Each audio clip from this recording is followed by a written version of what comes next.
আসসালামু আলাইকুম রহমতুল্লাহি ওয়া বারাকাতুহু। হ্যালো এভরিওয়ান, কেমন আছেন আপনারা? একটা বিষয়ে কথা বলার জন্য আসলাম। তার আগে চলেন চট করে একটা ছোট্ট ভিডিও দেখে আসি।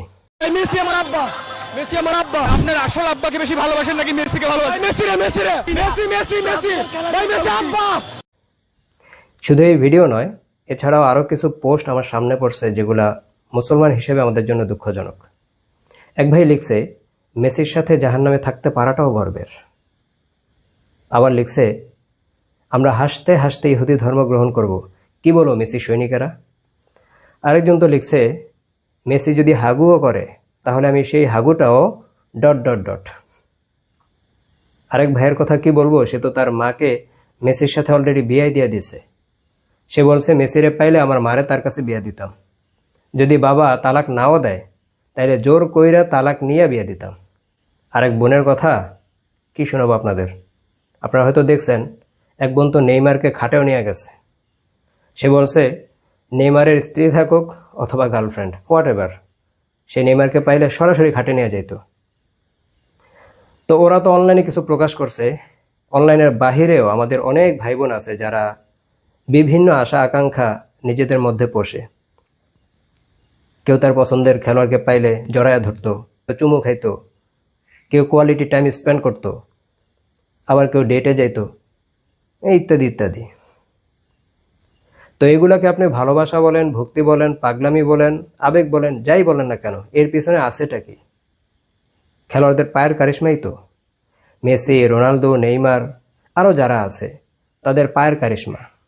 তারা একটু ভালো খেলে, তারা 2-4 জন খেলোয়াড়কে প্যাচে ফালায়া দিয়া দৌড়ে গিয়ে গোল দিতে পারে। তো এই পায়ের কারিশমাকে কেন্দ্র করে মানুষ এতটা পাগল, এতটা অন্ধ হয়ে যায় যে নিজেদের ইমানও শেষ করে দেয়, নিজেদের ইজ্জত, সম্মান, লজ্জা, শরম সব বিসর্জন দিয়ে দেয়। তাইলে জাস্ট একটু চিন্তা করেন তো, যখন দাজ্জাল আসবে, দাজ্জাল তো এর চাইতে বড় কারিশমা নিয়ে আসবে। তার কারিশমা হবে আরো শক্তিশালী, আরো সুবিস্তৃত। সে আপনার আমার খাবার নিয়ন্ত্রণ করবে, পানি নিয়ন্ত্রণ করবে, জমির ফসল নিয়ন্ত্রণ করবে, ইভেন সে মেঘবৃষ্টি নিয়ন্ত্রণ করবে, আবহাওয়া নিয়ন্ত্রণ করবে। এই মেসি, রোনালদো, নেইমার যাই বলেন, তাদেরকে ভালোবাসতে তো কেউ বাধ্য করতেছে না। তাদের এই ভালোবাসা না বাসাতে আমাদের কোনো ভালো মন্দ প্রভাব পড়তেছে না। তারপরেও মানুষ এইভাবে অন্ধভাবে ভালোবাসে, নিজের ইমান নষ্ট করে দেয়, ইজ্জত সম্মান নষ্ট করে দেয়, মারে তুইলা দেয়।